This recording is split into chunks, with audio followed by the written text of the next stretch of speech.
A resolution to endorse the Blue Ribbon Panel on Sustaining America's Diverse Fish and Wildlife Resources recommendation of a new funding mechanism to ensure sustainability of all fish and wildlife for current and future generations, and to urge Tennessee's congressional delegation to support federal legislation implementing this recommendation. Also, yesterday it was kind of implied but not actually stated, this is not a one-shot deal. This is $21 million coming in every year to deal with the species like Gary was talking about, and a bunch of others, obviously, that we have that are imperiled. Whereas the Tennessee Fish and Wildlife Commission is statutorily charged with establishing objectives which will enable the Tennessee Wildlife Resources Agency to develop, manage, and maintain sound programs of hunting, fishing, resource management, and other wildlife-related outdoor recreation activities, and whereas Tennessee is home to more than 2,000 species of aquatic and terrestrial wildlife, and whereas of the more than 2,000 species of wildlife and fish, 931 are considered species of greatest conservation concern, and those are the ones that are listed in our State Wildlife Action Plan. Whereas Congress passed the Pittman-Robertson and Dingell-Johnson Acts that establish funds to support conservation and science-based management of harvestable game and sport fish species, financed by hunters, recreational shooters, fishermen, and boaters, and whereas a dedicated and sustainable federal funding mechanism is lacking for many species of mammals, birds, fish, amphibians, reptiles, mussels, and crayfish that are not hunted and fished, and whereas across the nation the number of species petitioned for federal endangered species listing has increased by more than 1,000% over the last 5 years, and frankly, it's only going to get worse.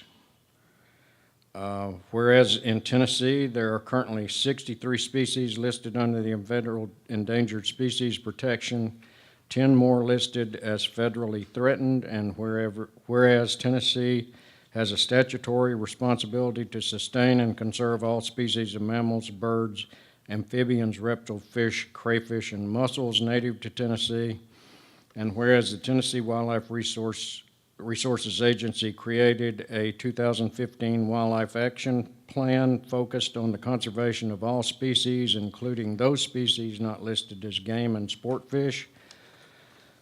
And whereas the recent Blue Ribbon Panel on Sustaining America's Diverse Fish and Wildlife Resources, made up of 26 businesses and conservation leaders, was tasked with recommending a new funding mechanism to support state fish and wildlife conservation to ensure the sustainability of all fish and wildlife for current and future generations.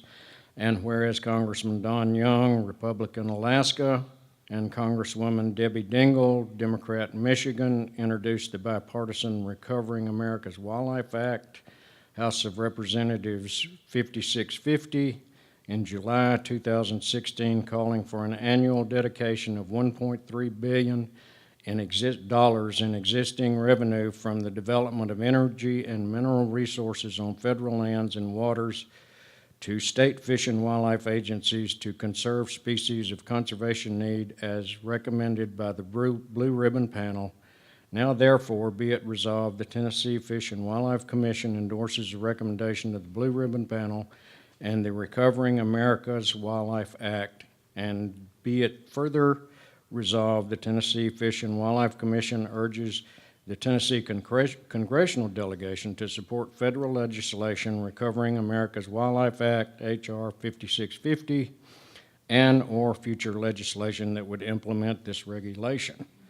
Be it further resolved that appropriate copies of the resolution will be prepared and transmitted to the entire Tennessee Congressional Delegation, along with the Governor, Speaker of the House of Representatives, and Lieutenant Governor of Tennessee on this 27th day of October 2016. Thank you, Chief Reeves. Chairman Cannon, the Biodiversity and Multiple Use Committee met yesterday, and we would recommend passage of the resolution Recovering America's Wildlife Act. Thank you, Vice Chair Holbert. I will take that in the form of a motion. Do I have a second? Second. Have a second from Commissioner Bledsoe. Any discussion from the commission? Any discussion from the public? Hearing none, all in favor say aye. Aye. Any opposed? The ayes have it. Resolution regarding the Recovery America's Wildlife Act passes. And Danette, I would ask that a copy of that be included as part of today's meeting minutes for the public to see. Thank you all. The chair recognizes Chairman David Watson, Chair of the Budget Committee. Because we're unable to discuss, have the committee discussions yesterday, we will waive the rules typically given for committee, and this will be an open discussion for the commission. David Watson, the floor is yours. Okay. I'd like to call Frank Fiss. Chairman, the Tennessee Valley Authority has donated or contributed $100,000 to our work at Normandy Hatchery, and in order for us to use that money, we need the budget expanded at 7301 for $100,000, and there's no match required for this fund. Okay.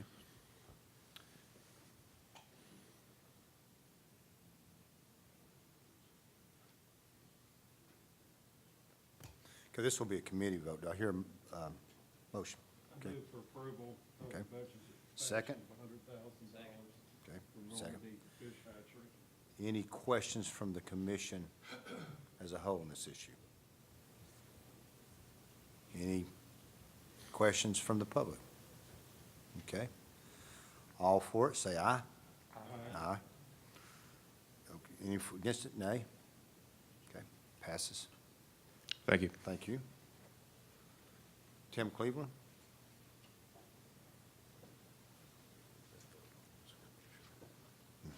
Thank you, Mr. Chairman. This is a budget expansion request for $50,000 to go to the Montgomery County Shooting Complex. It's all federal hunter education dollars, and the foundation meets the match. Do I hear a motion? Okay, we've got a motion from Commissioner Bledsoe. Do I hear a second? Second. Second from Commissioner McMillan. Any discussion from the whole committee, excuse me, from the commission? Any from the public? All for it, say aye. Aye. Okay. Any opposed, say nay. Okay. It carries. Thank you. Okay, Mr. Chairman, I think I'm doing this right. Yes, sir. The Budget Committee has recommended that we expand the budget for a budget expansion of $100,000 from TVA for Normandy Fish Hatchery. Thank you, Mr. Chairman. That's received as a motion. Do I have a second? Second. Second from Commissioner Bledsoe. Any discussion?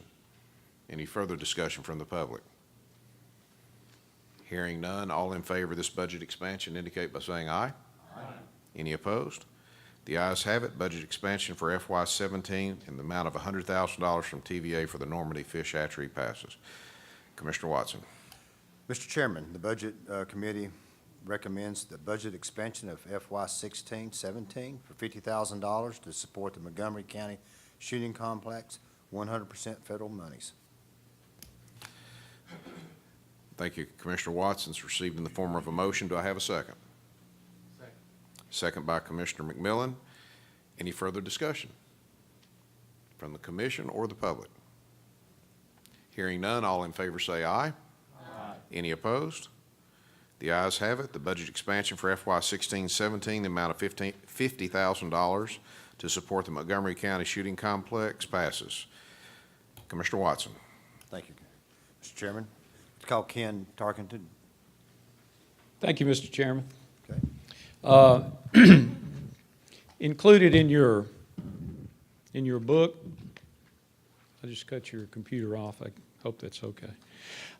There's a 3-page financial report. I'll be reporting through the month of August. On the boating side, we're approximately 40% ahead of where we were last year. And I would make mention, that sounds great and wonderful. It is. This is how Finance and Administration posts the revenue that's earned during the year. The actuality is, it's not so much that we're ahead this year, is that last year, because of timing of the wildlife fee increase, the boating division or the revenue division was a little behind in actually processing and getting those boat registrations completed. So it's not so much this year is better as that last year wasn't quite as good, just on the timing, if that makes any sense. It still appears that we are ahead somewhat, a few percent, in boat registrations this year over last year. In the wildlife side of the house, in the middle of the page, we're approximately 12% behind projection. Again, this is the posting of timeliness of the posting of revenue. If we bring it forth through the end of September, where that figure has now been reduced to approximately 3%. A little bit behind, but there's no cause for any concern with that.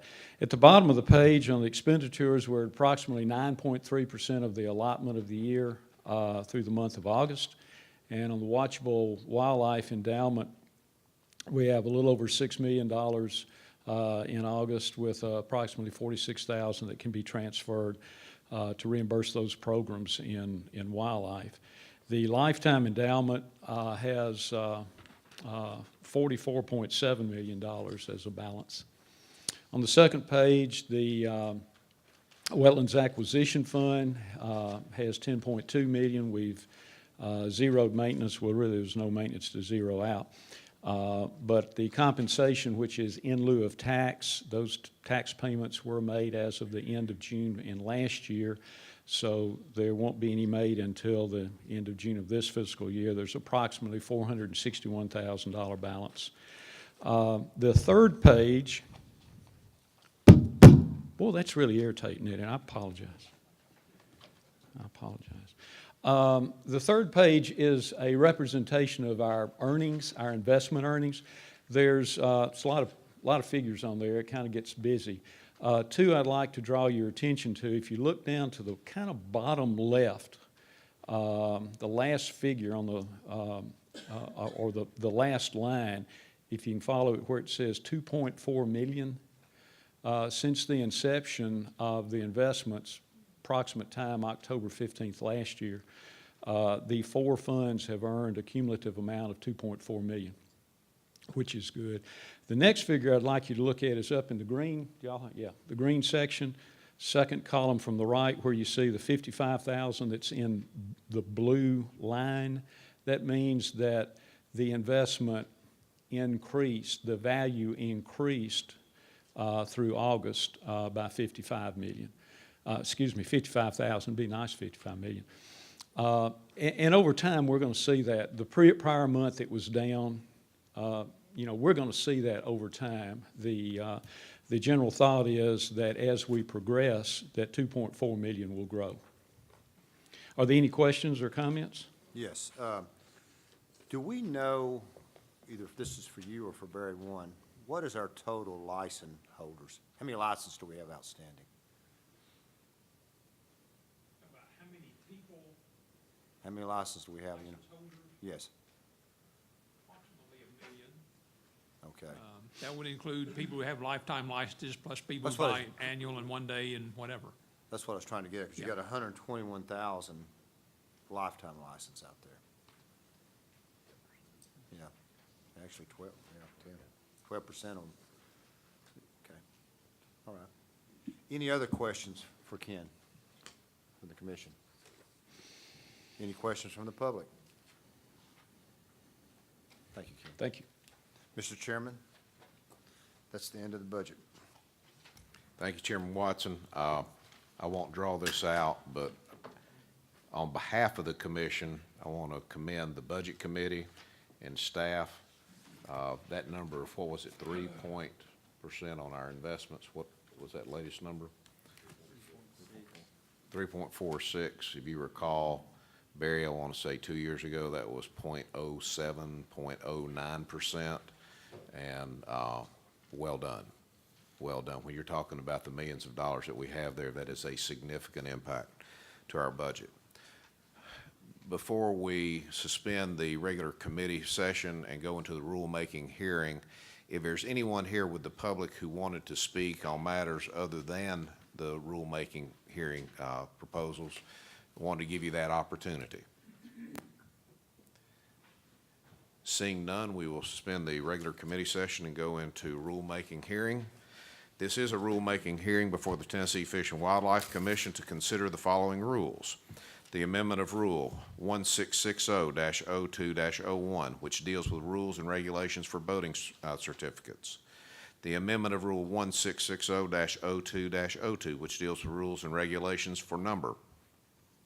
The amendment of Rule 1660-02-03, which deals with rules and regulations governing classification of vessels and equipment and lights required. The amendment of Rule 1660-02-04, which deals with rules and regulations governing reporting of boating accidents. The amendment of Rule 1660-02-05, which deals with rules and regulations governing issuance of warning citations. The amendment of Rule 1660-02-07, which deals with rules and regulations governing operations of vehicles. The amendment of Rule 1660-02-09, which deals with rules and regulations governing noise level standards. The amendment of Rule 1660-02-10, which deals with rules and regulations governing personal watercraft. The amendment of Rule 1660-02-12, which deals with rules and regulations for boating education. And then we will have a separate presentation on the amendment of Rule 1660-01-02, which deals with rules and regulations governing hunts. My name is Harold Cannon, and I will be conducting this hearing. The order of the proceedings. The Tennessee Wildlife Resource Agency staff will present information on the proposed rule. Upon receiving of a motion and a second, commission members will be permitted to comment and ask questions, after which members of the audience will be permitted to comment and ask questions. Any staff members and members of the audience wishing to speak should identify themselves before speaking and address your comments to the chair. I reserve the right to limit comments and discussion, especially in the case of repetition. I would advise the commission that unless there is a specific request, or if you do not believe you can support a specific rule, we will do a voice vote versus a roll call. In the event that you want a roll call vote taken, that will be honored. We will consider the amendment of Rule 1660-02-01 dealing with rules and regulations for boating certificates. And Lieutenant Colonel Glenn Moats is going to be on deck for most of these. You're recognized, sir. Thank you, Mr. Chairman. I'd like to start out by saying these rule amendments that I'll be presenting are technical in nature and are for housekeeping purposes. They're needed to keep current with the Code of Federal Regulations. So, for the rules and regulations for boating certificates, this rule defines the requirement for an application for a certificate of number and the issuance of a certificate of number for a vessel. The changes we're asking for are needed to align the terminology with the Code of Federal Regulations. There are no changes in the way that we do boat registrations. Thank you, Lieutenant Colonel. Do I have a motion for approval? Have a motion by Commissioner Watson. Do I have a second? Second. Second by, I believe, Commissioner Ripley. Is there any discussion from the commission? Any discussion from the public? Hearing none. All in Mr. Chairman. favor? Mr. Chairman, sorry. I do have a question. So it says here that within this, it talks about the various types of vessels that require the certification. It mentions inflatable boats, it mentions rowboats, but we don't require kayaks to have registration. No. Why is, it seems like it would fall if you're having rowboats and inflatables. Why are You're talking about the definitions of vessels? Yes. The Code of Federal Regulations governs our rule, and there are some states out there that do register kayaks and canoes, so they want to recognize specific vessel types for all states to use. Although we don't register kayaks or non-powered boats, we'll still have it in there just because we're required to mirror that federal regulation. Does that help? It helps, it's just strange to me that we would, it's required on an inflatable and a rowboat, but not on a kayak. It just seems like it would be. Or is it something we're choosing not to do, where it's a choice? Because, you know, there's been some discussion of possibly, well, never mind on that, but. Dr. Cook, Commissioner Watson just pointed out one of the paragraphs that this may clear it up. Commissioner Watson, would you mind reading subparagraph K? Vessel type, authorized terms are airboat, auxiliary sail, cabin motorboat, houseboat, inflatable boat, open motorboat, paddle craft, personal watercraft, pontoon boat, rowboat, sail only, and other. I think paddle craft may cover us in that. The question you're asking, I'm not sure what it is, but the federal government, the Code of Federal Regulations outlines the authorized terms that states can use on their application for a registration. These are the only terms we're allowed to use, whereas we had fewer terms before. These expanded somewhat, so we can use a paddlecraft on our registration application if at some point in the future we decide that this body decides they want to register paddlecraft.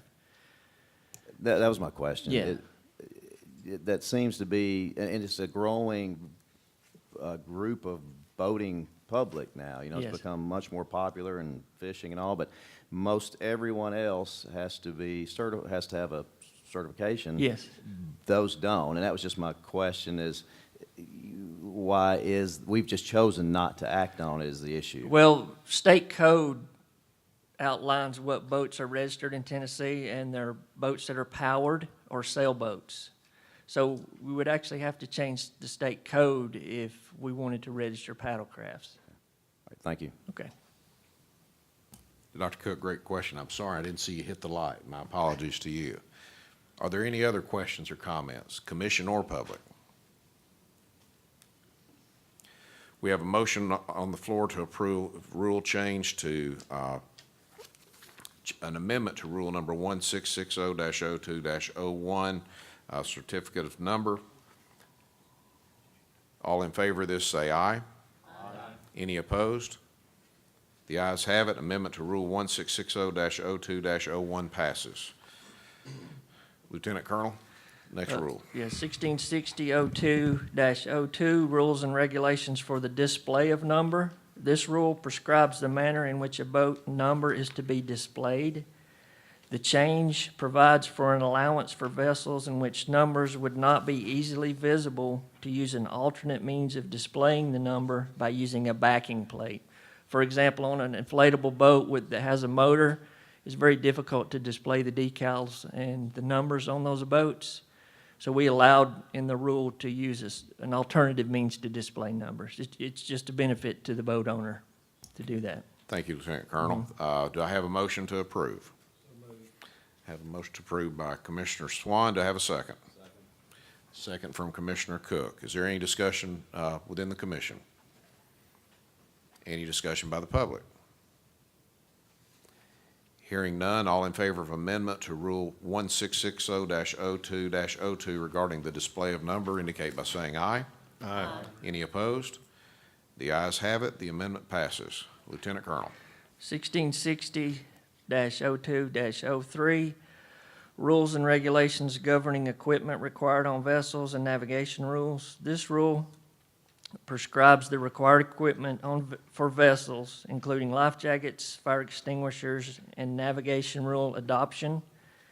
The changes include removing the vessel classification, changing life jacket terminology, defining good and serviceable condition for life jackets, clarifying the racing paddlecraft life jacket exemption, and other housekeeping changes. Under this amendment, the number and kind of PFDs required carried on a vessel would not change. No, there's no substantial changes for the boating public. It's just the terminology that's used to refer to approved life jackets in the Code of Federal Regulations. Thank you, sir. My understanding, just as clarification, Yes. this is terminology that has been changed at the federal level. Yes. And this brings us into compliance with that. Yes, that's correct. Thank you. Do I have a motion for approval? Have a motion by Commissioner Bledsoe. Second? Second by Commissioner Swan. Is there any discussion within the commission? Any discussion by the public? Hearing none. All in favor of amendment to Rule 1660-02-03 regarding equipment required indicate by saying aye. Aye. Any opposed? The ayes have it. The amendment passes. Lieutenant Colonel. 1660-2-04, rules and regulations governing reporting of boating accidents. This rule prescribes the circumstances and information required to be reported to the agency in the event of a boating accident. The changes will reflect the process that the agency currently uses to collect the information for an accident report and changes the terminology that's in the Code of Federal Regulations. The requirements to notify the agency and report information has not changed. If there are no questions about this, the agency would request the passage of this amendment. Thank you, sir. Do I have a motion to approve amendment to Rule 1660-02-04? So move. Motion made by Commissioner Ripley, second by Commissioner Swan. Is there any discussion within the commission? Any comments from the public? Hearing none, all in favor say aye. Aye. Any opposed? The ayes have it. Amendment to Rule 1660-02-04 passes. Lieutenant Colonel. 1660-02-05, rules and regulations governing the issuance of warning citation. This rule allows officers to issue warning citations for a boating violation. The change reflects the current legal reference in there. We had an incorrect legal citation in the rules. We've corrected that. Thank you, sir. Do I have a motion for approval? From Commissioner, Dr. Cook, I believe. Do I have a second? Second by Commissioner Holbert. Any discussion within the commission? Any discussion by the public? Hearing none. All in favor indicate by saying aye. Aye. Any opposed? The ayes have it. Amendment to 1660-02-05 regarding warning citations passes. Lieutenant Colonel. Rule 1660-2-07, rules and regulations governing the operation of vessels in special areas. This rule requires that boat occupants wear a life jacket when in the hazardous area below a dam. The change reflects the new life jacket terminology in the Code of Federal Regulations. There are no changes to the requirements to wear a life jacket below a dam. The agency would request passage of this amendment. Thank you, sir. Do I have a motion for approval? I have a motion from Commissioner Watson, second from Commissioner Swan. Any discussion? Any discussion from the public? Hearing none, all in favor of passing this amendment indicate by saying aye. Aye. Any opposed?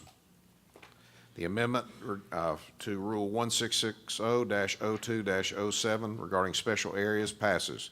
Lieutenant Colonel, and I'm getting tongue-tied, so have at it. Rule 1660-02-09, rules and regulations governing noise level standards. This rule prescribes noise level standards for motorboats and the method of testing to determine compliance. The change is an updated legal reference. There are no changes to the noise level standard or testing methods. The agency would request passage of this amendment. Thank you, sir. Do I have a motion for approval? Have a motion from Commissioner Holbert, a second? Second from Commissioner Bledsoe. Any discussion within the commission? Any discussion by the public? Hearing none, all in favor of approving Amendment 1660-02-09 regarding noise level standards indicate by saying aye. Aye. Any opposed? The amendment passes. Lieutenant Colonel. 1660-02-10, rules and regulations governing personal watercraft. This rule prescribes the manner in which personal watercraft may be operated. The change reflects the new life jacket terminology. There are no changes to the operating rules. The agency would request passage of this amendment. Thank you, sir. Do I have a motion for approval? A motion by Commissioner Swan, second? Second by Commissioner Bledsoe. Any discussion within the commission? Any discussion from the public? Is the public awake? Hearing no snoring and no comments. All in favor of this amendment indicate by saying aye. Aye. Any opposed? The ayes have it. Amendment to Rule 1660-02-10 regarding personal watercraft passes. And Lieutenant Colonel, the Last- final amendment yes. for you. Thank you. 1660-2-12, Rules and Regulations for Boating Education. This rule prescribes the requirements for boater education. The change includes adding a horsepower exemption of 8.5 horsepower or less, which is reflected in the Tennessee Code of 699-226, and language to allow for non-agency personnel to monitor a boating exam. There are no changes to the education requirements. We would request that this amendment be passed.